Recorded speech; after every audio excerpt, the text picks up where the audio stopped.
We're talking to some of the leading defense and aerospace companies, and it doesn't get better than BEL when it comes to that. Primarily manufacturing advanced electronic products. The stock is up a whopping 5x from about May 2020. The order book is bulging. The question is, can the growth rates of the future keep up pace with what is anticipated of defense at large and of BEL in particular? Mr. Bhanu Prakash Srivastava, who's the CMD of the company, joins us right now to talk about how does he see business momentum over the course of the next 1 year and arguably the slightly longer term. Mr. Srivastava, great having you. Thanks for joining in. Hope all is well.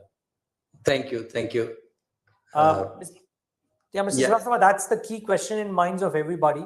Defense seems to be a hot sector. Order books are bulging, and I'll talk about that as well. How do you see the landscape of growth from your position currently?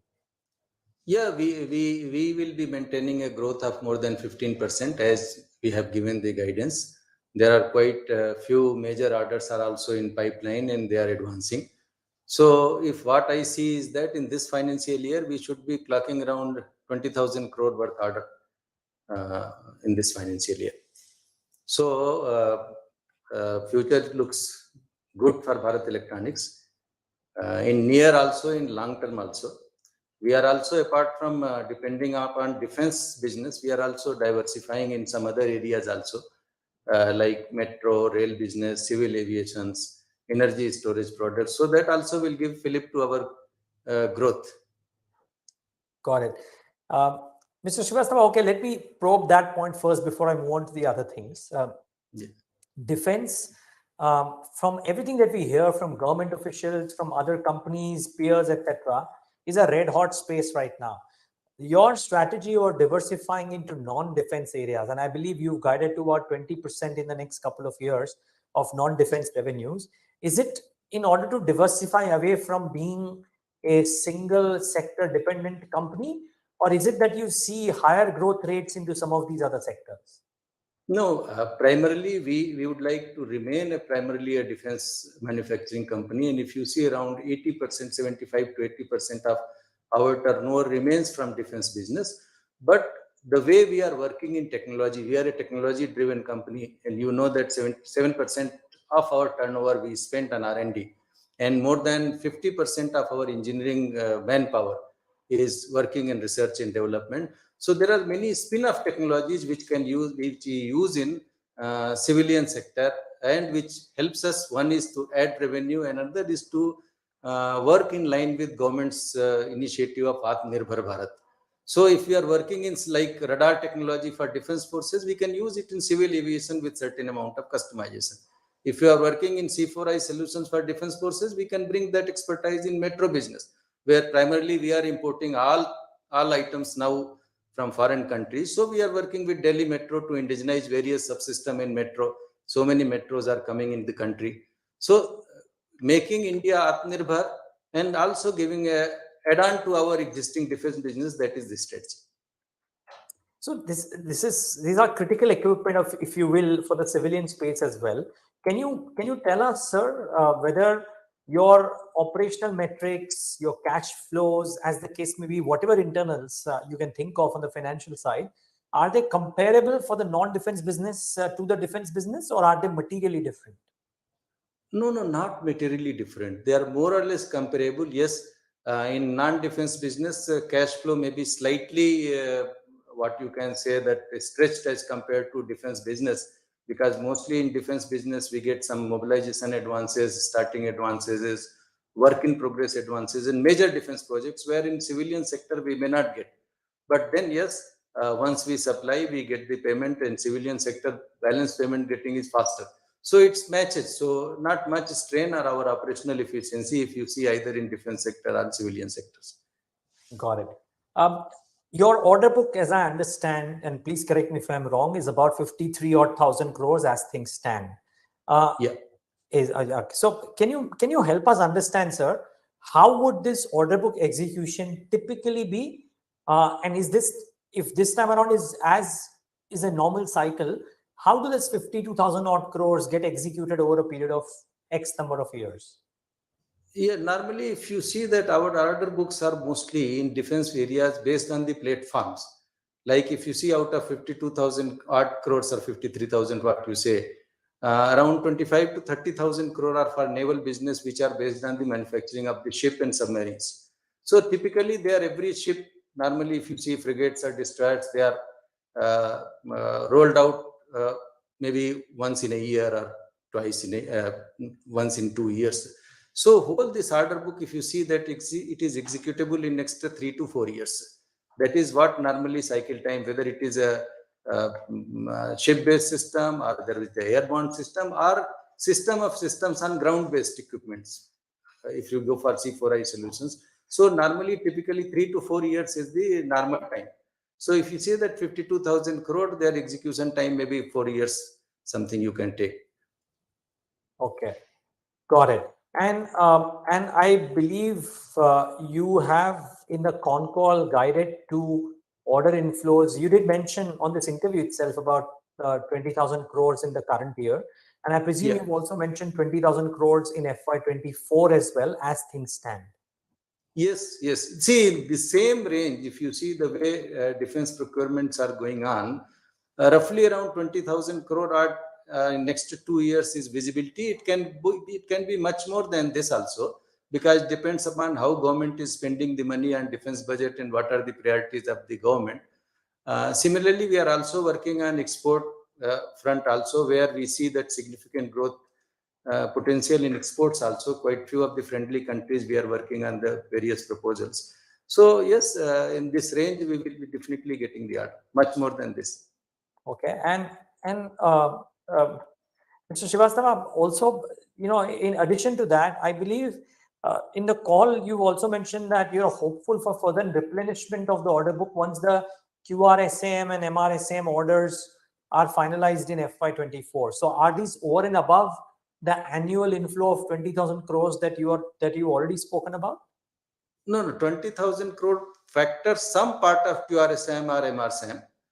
But yes, it depends upon how many batteries Air Force is going to take or Army is going to take and what is their procurement process. So some part we have factored in 20,000 crore, but not all. Okay. And the non-defense order inflows will be over and above this defense order inflows that you've spoken about. When I say 20,000 crore, it does include some non-defense also. I get your point, sir. Okay, may I ask, Mr. Srivastava, and it's great to be conservative, but here's my question. I was looking at a report which spoke about how the opportunity size in the not so distant future, aircrafts and helicopters about 6 lakh crores, defense warships about 3 lakh crores, missiles about 1 lakh crores. The overall order book that will come in from defense for all the companies across sectors seems to be, or across practices seems to be between 5 and 10 lakh crore rupees, or maybe slightly towards the 10 lakh crore mark. So when you are talking about 20,000 crores each, you are saying this conservatively. You are hopeful that the numbers could be slightly more than that. It is a conservative figure, because we have to factor about the defense budget. What are the allocation this is going to be in defense, because they also have a revenue expenditure, they also have a capital expenditure, replenishment, and there may be some big ticket program which government, if they go for like aircraft carrier or they go for like a fighter plane or all these things. So they are all very big ticket program. Whereas if you see our domain, it is not platform centric. It is the equipments which are going into the platforms. So my figures are a bit conservative, yes, but opportunities are there. Yeah, sure. No, it's great to hear a conservative management, Mr. Srivastava. Don't get me wrong. The other question that I would have is, and which is something that I'm asking most defense companies, is that the quantum of opportunities that such large scale execution sets up from an export perspective. Any thoughts here for BEL? See, export. How large can it become, if it can? Which one? Exports. How much larger can it become? Exports as of now, if you see that we have around 2,000 crore worth order book in exports. We are very aggressive as far as government target is concerned. They tell about 10% of our turnover should be in export, but it is a big toll, seeing that the way we are growing in domestic market. But we are very aggressive. We have opened our marketing offices in across various countries where we see the business opportunity. Like we have an office in Myanmar, we have an office in Vietnam, we have an office in Oman, we have an office we are opening in Nigeria. So Kazakhstan, we are planning to open an office. So wherever business opportunities are there, we are opening up office. We are aggressive. We are working with this company. But defense business, if you see, it takes time because customer has to see the equipment, maybe trial and evaluation. Then he has to see the funding also. Because these countries are friendly countries, defense equipments are costly equipment. So they have to see the funding, whether they are getting some line of credit from Government of India or some Exim Bank. So it takes time, but we are aggressive, we are working, and we will be able to get significant foothold in export market also.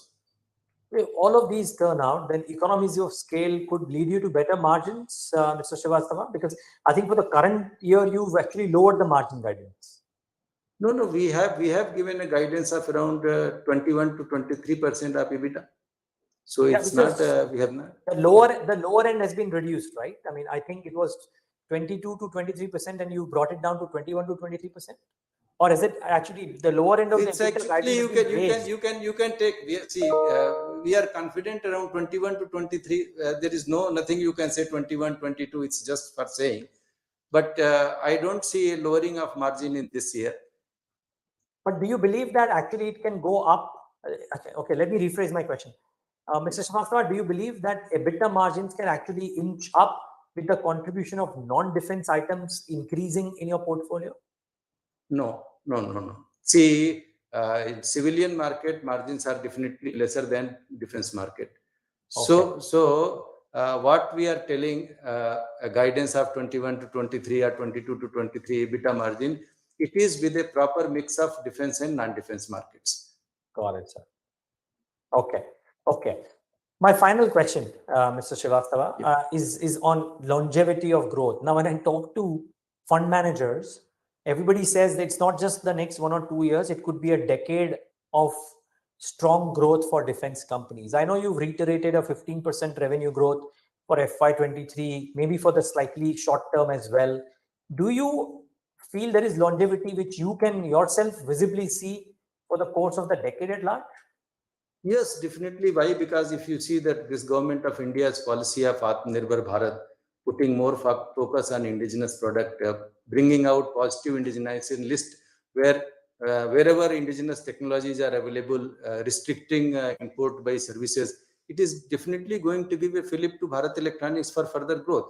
And since BEL being a technology-driven company, and if our major focus is on indigenous technology, we will definitely be getting benefited out of that. Okay.